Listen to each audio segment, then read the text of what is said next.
This story happened when I was appointed as Bronze Melodia, a position exclusive to the Oak family, charged with listening to the problems and vexations of Dreamscape residents, and providing them with the relevant guidance.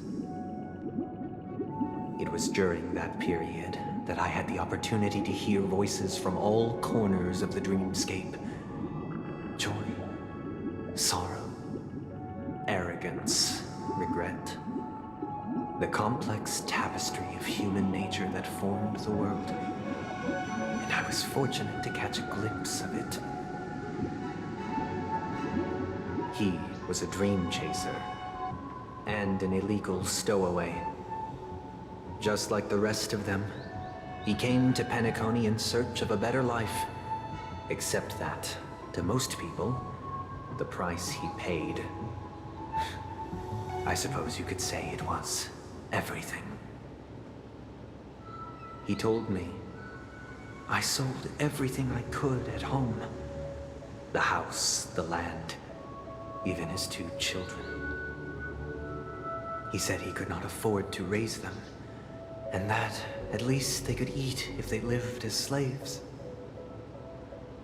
He had a plan in place. He would buy back his children once he had made his fortune, and enjoy Penacony's beautiful dream with them. Alas, his plan to smuggle himself was somewhat clumsy, and he was sniffed out by those pig-headed hounds. After hearing the Dream Chaser's story, I immediately appealed to the Bloodhound family to cease their pursuit. That way, at least he could live peacefully. But I was still too naive to the ways of the world. I did not anticipate that what I thought was a kind gesture would later lead to dire consequences. I'll tell you the outcome soon. For now, I'd like you all to make a choice. Will you do as I did and try to convince the Bloodhound family to stop their pursuit so that the Dream Chaser may live peacefully and realize his wishes? Or will you remain silent, leaving him to languish while the hounds are hot on his heels until his inevitable judgment arrives? I look forward to everyone's decisions. Who knows? Perhaps they might even alter the outcome of this tragedy.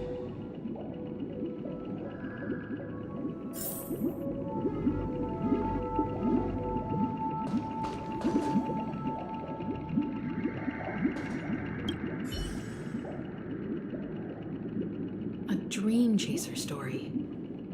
If I acted out of kindness, I would probably ask the Bloodhounds to stop their pursuit and lend him a hand. But what cruel repercussion would this choice result in?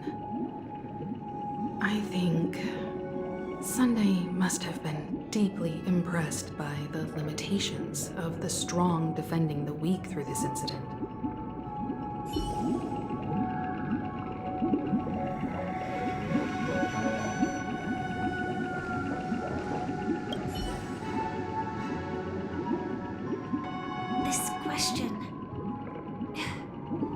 Surely it has some connection to the baby bird story. And this connection is precisely the breakthrough Sunday aims to use to persuade us. I'd probably choose to ask the Bloodhounds to cease their pursuit.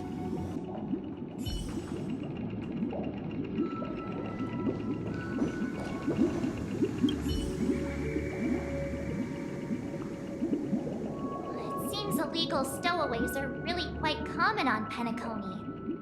But that guy in the story, I don't think he deserves any sympathy at all. He sold his kids to chase a dream. Even if he intended to go back for them, it's still insanely irresponsible. With that thought, there's only one choice. Let the Bloodhound send him back home. This person deserves to be punished.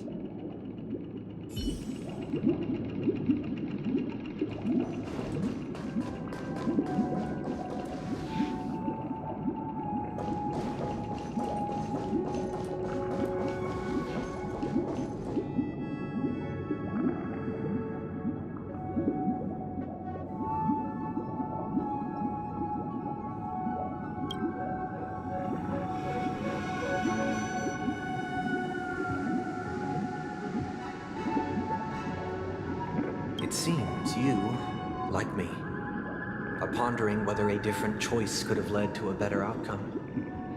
Sadly, his fate would only be more tragic. Say he never gets caught. He would only die from delirium. The methods with which illegal stowaways enter dreams are unorthodox. Not flawless like the hotels. Living in the dreamscape would be a mere pipe dream. Should he be apprehended? Could the hounds afford to turn a blind eye? The answer is a definitive no. They couldn't bear the resulting consequences, and thus wouldn't dare extend a helping hand. As to your choice, I once again offer my heartfelt apologies. Next comes the third and final decision. And the story this time is my own. This story happened the day I was appointed the Oak family head. At that time, Mr. Gopherwood was the current Dream Master, and as per his wish, we had a private conversation. What surprised me was that the Dream Master had only come to deliver a letter to me.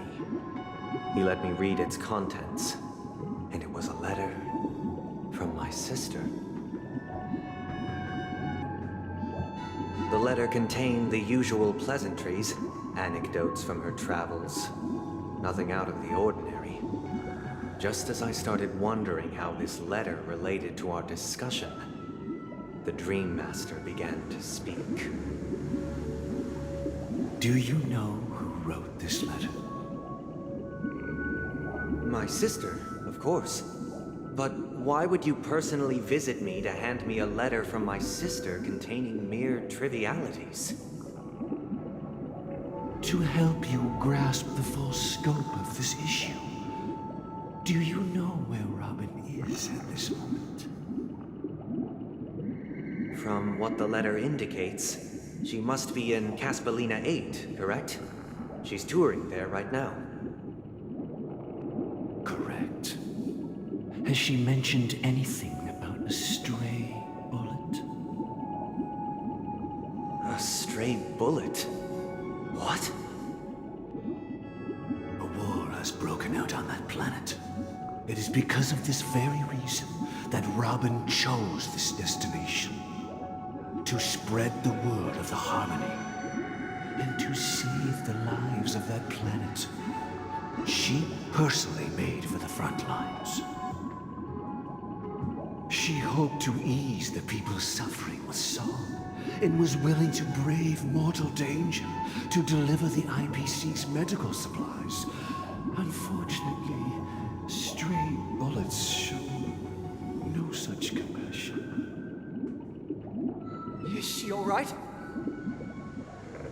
If the operation was successful, she should probably be recovering in the field hospital.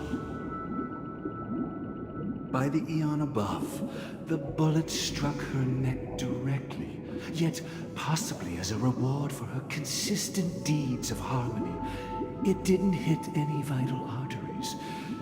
Once you've attended to your outstanding tasks, it'd be advisable to write her back as soon as possible.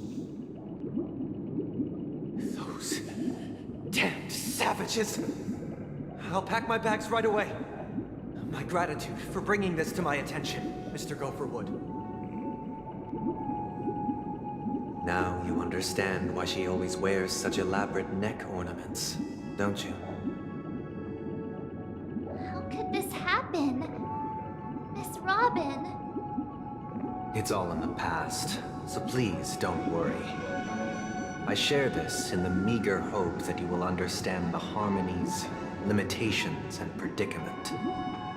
As grandiose as the strong defending the weak sounds, many times, it is nothing more than wishful thinking. Likewise, I've prepared one last question, one last choice. But rest assured, this choice will not have any grave consequences. Because this is merely a figment of imagination, a nightmare that has haunted me through countless nights. If you ever had the opportunity to make a choice like I did, would you still support Robin's journey on the path of harmony?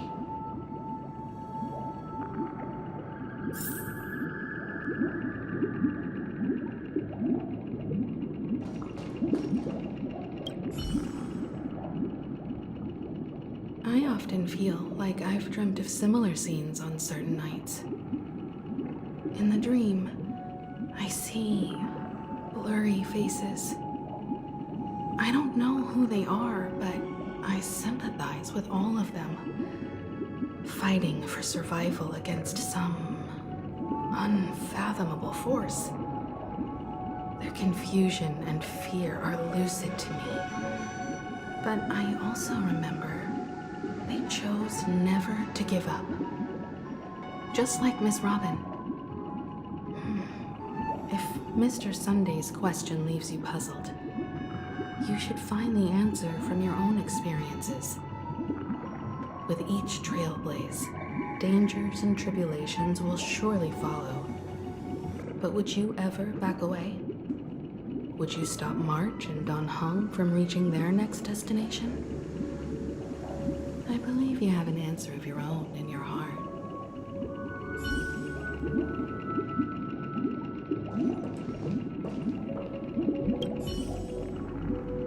Miss Robin's courage is admirable. And here I was thinking she was just another superstar celebrity. But the fact that she's also Mr. Sunday's younger sister? No, I doubt he'd wish harm on his own flesh and blood, no matter how grand the ambition.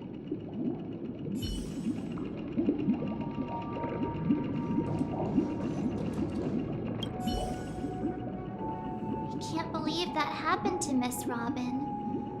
The strong defending the weak is a great mantra, but if I had to pay such a price, I don't know what I'd do.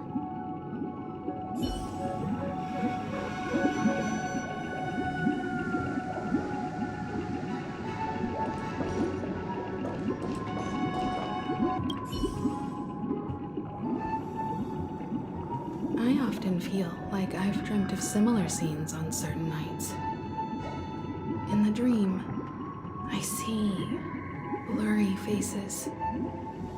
I don't know who they are, but I sympathize with all of them, fighting for survival against some unfathomable force.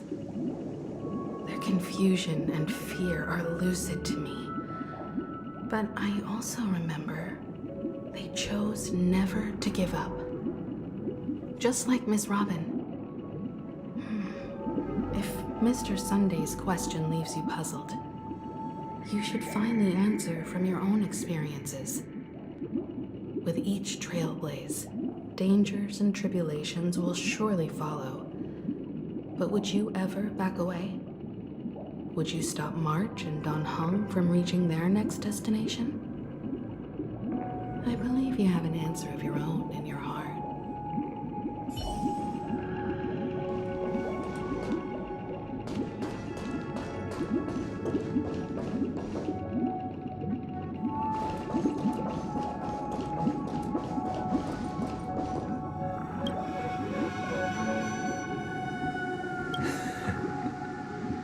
I see.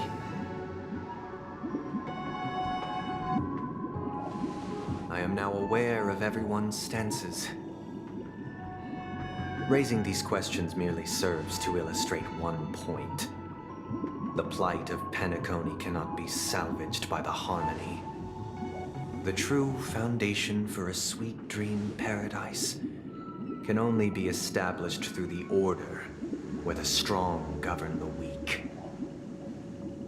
I know the suffering of being tormented, the turmoil of losing your way, how sorrow and even despair set in when matters don't work out. All of this causes me unending pain, because this is not what happiness is at all. We must teach the weak how to live a happy life. And this life isn't some noble propriety that the upper crust preaches, but in definitive terms, a way of survival that belongs to everyone. So what is your definition of living a happy life? Good question. Human consciousness is fundamentally an illusion, a cage known as self-worth. People lured in by this illusion make mistakes, yet still ask that external influences bear the burden. When one mistake after the next permeates the masses, they become impossible to trace. Thus, the amassing of these individual cages culminate to form a prison, a place dictated only by the rule of survival of the fittest. Nature is always accompanied by predation and sacrifice. Its antithesis is known as order. That is what I want to do. Unite people's happiness under the banner of order. They won't need to make bitter choices any longer, nor face the weaknesses of humanity. They can cast aside their primal instincts to build a haven for mankind. Simply describing thoughts is far too abstract, so allow me to provide a simple example. As you all may know, there are societal norms like weekends and long weekends that exist on some worlds. During these hard-earned rest days, people are given the chance to extricate themselves from the stresses of everyday life, allowing a certain tranquility to return to their souls. And it is only on these days that people do not have to adhere to the law where the strong prey on the weak. They can live out their lives happily during these brief intermissions. It's just a pity that 2 or 3 days are still too fleeting compared to the span of a lifetime. From where I stand, society's ideal system should be 7 rest days. Following Sunday, there should ensue a second, a third, and indeed an infinite procession of Sundays. This should be the face of the new world.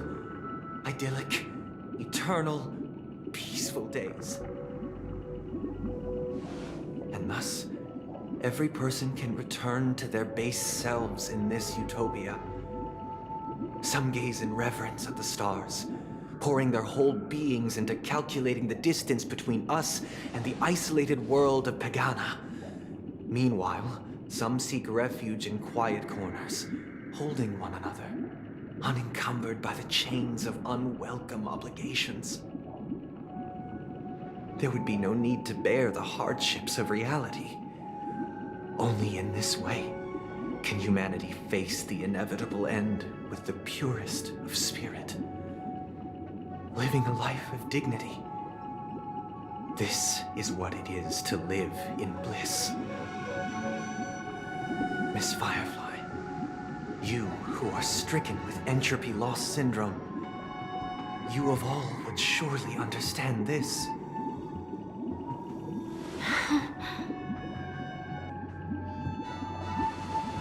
It sounds like a flawless theory.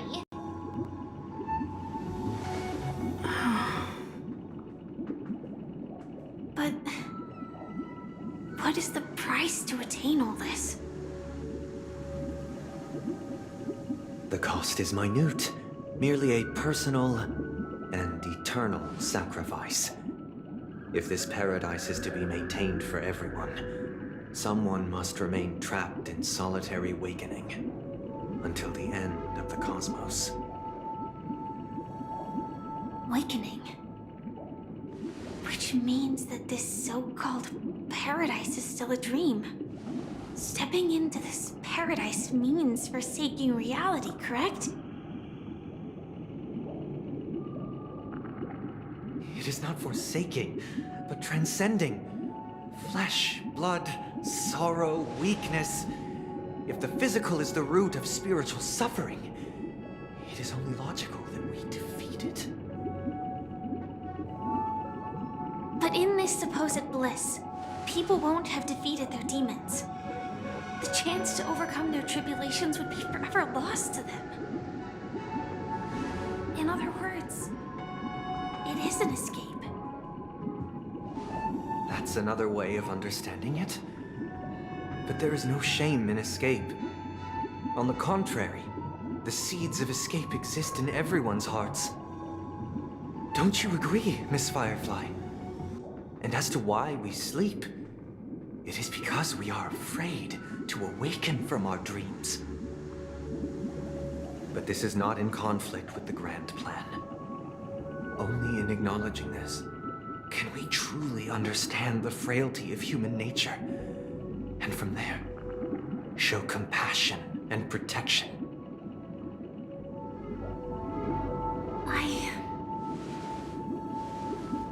I admit that you are a born leader. Your perspective on humanity brims with pessimism. Yet you express compassion for all, even when your heart pities them. But unlike you, I live for the self. From my perspective, individuals making choices for themselves is their birthright. The want to escape may be innate in the weak.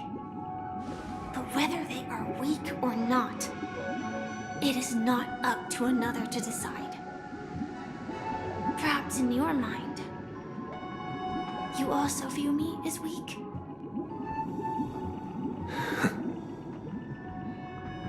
Because I don't think so.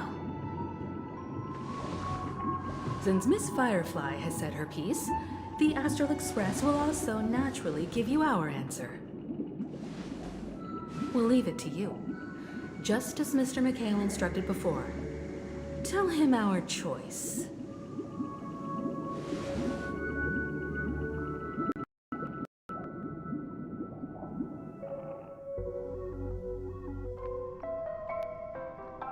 What is this place? Does this place ring any bells, Misha? I don't know, but I feel a sense of déjà vu. What is this place? It's the realm within a dream bubble. This was left to the Astral Express by a nameless, but weirdly, when we entered it, it was completely empty. Dr. Edward from the Dreamscape sales store told me that dreams are formed from memories, and a dream bubble can't take shape if its core is empty. So I thought you might be able to help us in unraveling this mystery, Misha. As a hotel doorman, you know Penacony best among us. I don't know much about dream bubbles, but if you want to figure out what this mansion is, I'll do my best. I'm counting on you then. Himeko, I still don't get it. Why were you so sure that Misha had a connection with this dream bubble? I wasn't sure. It was just a hunch. But since Misha feels familiar with this place, my hunch might be correct.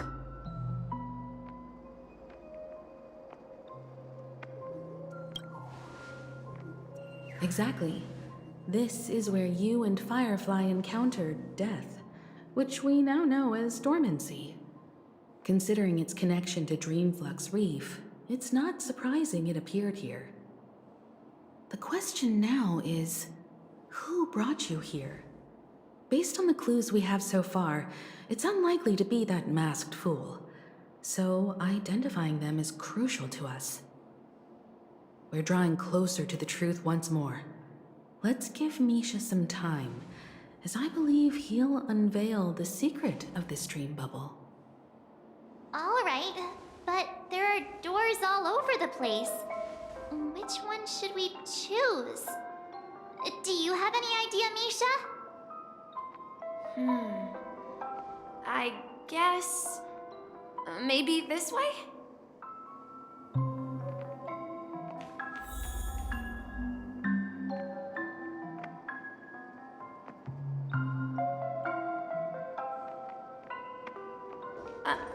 I'm not entirely sure, but let's give it a try.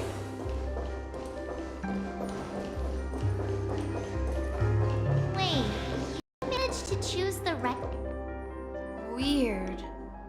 This place is quite different from the hotel. But I feel like I've been here before, and even lived here for a while. If I remember correctly, there should be a fireplace down that hallway. Clocky and I used to sit by the fire, listening to the crackling of firewood. And the room on the other side was the toy room. I loved spreading out all the toys from the box on the floor and making up stories for each of them. Hold on. This doesn't make sense. Didn't I grow up in Dreamflux Reef? So, what is this place? This could be a case of amnesia. Don't worry, Misha. It's common for everyone to forget certain aspects of the past. Those memories haven't vanished. They're just lying in the depths of your mind. We can surely get them back. Since this place seems familiar to you, why don't we explore a few more rooms and see if you can recall anything more? Yeah, then let's check out the rooms I just mentioned.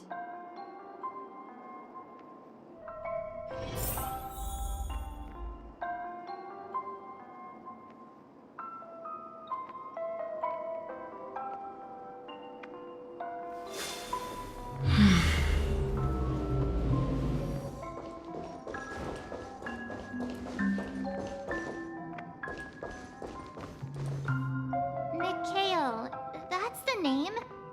Now we all know him as the watchmaker. So, who is he talking to? Do you know anything about it, Misha? I'm sorry, I don't know much about the watchmaker, but Mikhail. Anything special about that name? Mikhail is Grandpa's name. Grandpa? Do you mean you're the watchmaker's grandson? But we haven't heard anything about the watchmaker having descendants. And the name Mikhail is not rare. Perhaps it's merely a coincidence. Could you tell us more about your grandpa, Mikhail? Yeah, sure. He was a seafarer who fearlessly ventured into mysterious seas and storms. He was always on the sea and had lots of friends who accompanied him on his travels. He didn't want me to call him Grandpa because that would make him sound old. He believed he was still young. The name Mikhail was given to him by his parents, Mihaly and Elise, both renowned seafarers. Every time he came back, he'd share his logbook with me and tell me about his adventures at sea. I want to become a great adventurer, just like him. It appears that the seafarer has nothing to do with the watchmaker. So, perhaps it's just a coincidence? So, where is your grandpa now?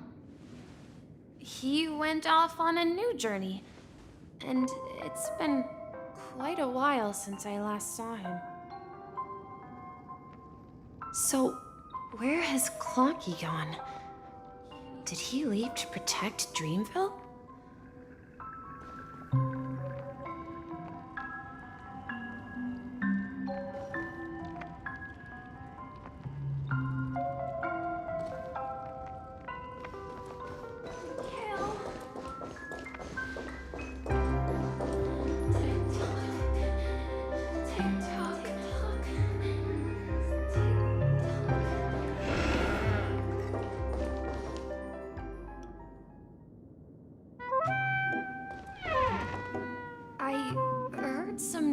From the room.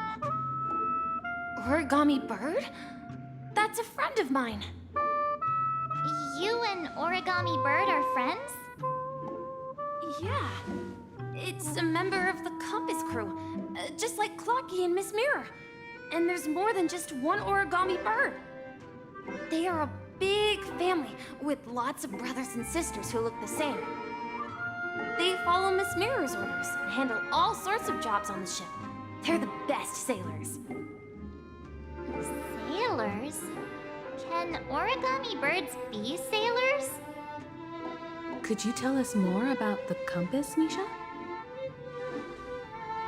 The compass is a ship bound for the new world. Clocky and his partners travel through layers of fog to the depths of the sea. Whenever there is danger, Clocky will use a compass and guide the ship in the right direction. That's a great story. But in the Penacony cartoon, Clocky and his partners have always lived in Dreamville and never ventured out, right? Huh? Oh, that does seem to be the case. Weird. I clearly remember Clocky arrived in the New World in the end. Perhaps Clocky has a hidden past. I think I hear the sound of water. You once mentioned there's a magnificent fountain up ahead.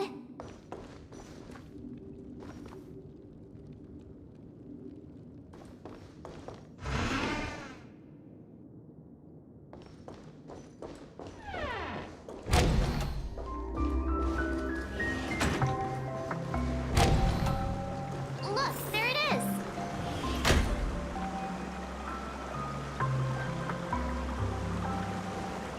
The water resembles a precious jewel embedded in the dreams of all seafarers. Every time I gaze at the shimmering lights beneath the waves, it feels as though I'm back in this place, standing by your side. Have you recalled anything, Misha? Yeah, I saw these sentences in Grandpa's logbook. He used to say that despite the perils of the sea, whenever he stood on the deck in the afternoon, overlooking the sparkling waves, he would think of this fountain in front of his house. He often said that those moments felt like returning to his family's side, and the difficulties at sea didn't seem quite as challenging. You know, I quite understand such sentiments.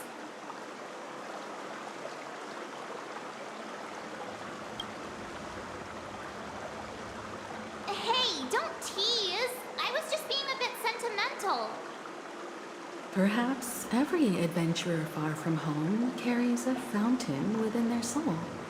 Even though the other side of the sea remains shrouded in the unknown, the fountain in front of his house serves as a compass, leading him back to his cherished ones. Yeah, while Grandpa was at home, we would stand by the fountain and place the compass, a toy boat that I made, into the pool. Back then, I would ask him when I could go on adventures like him, and he would always laugh and say I was still too young. It seems this Mikhail is truly a seafarer and has nothing to do with the watchmaker. Yeah. Based on Misha's recollections, the scenes in the dream bubble appear to be his childhood memories.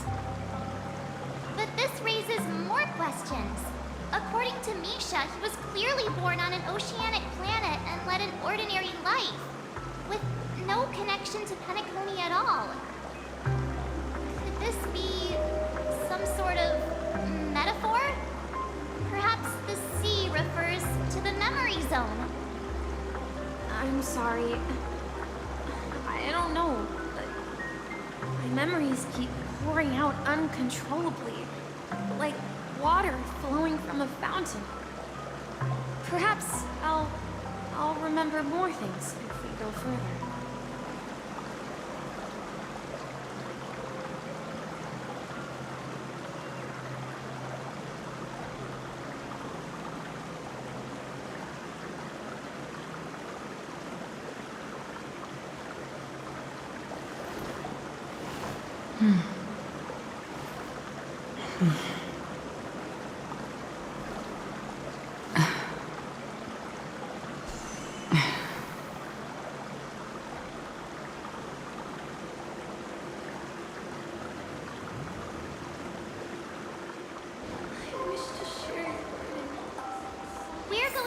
opposite side, right? No, we should turn left here.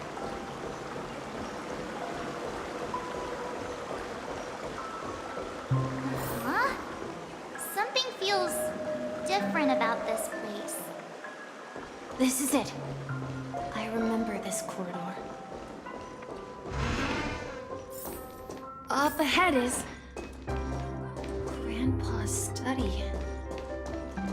It was in that room that I saw him the last time. We should have lost our challenge so many times.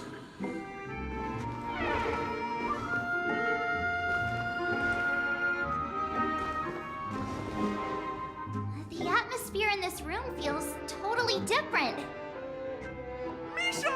You finally come! Clocky, you're here! Yeah. This is the room where we first met each other. Are those books on the bookshelf logbooks left behind by that seafarer? Yeah.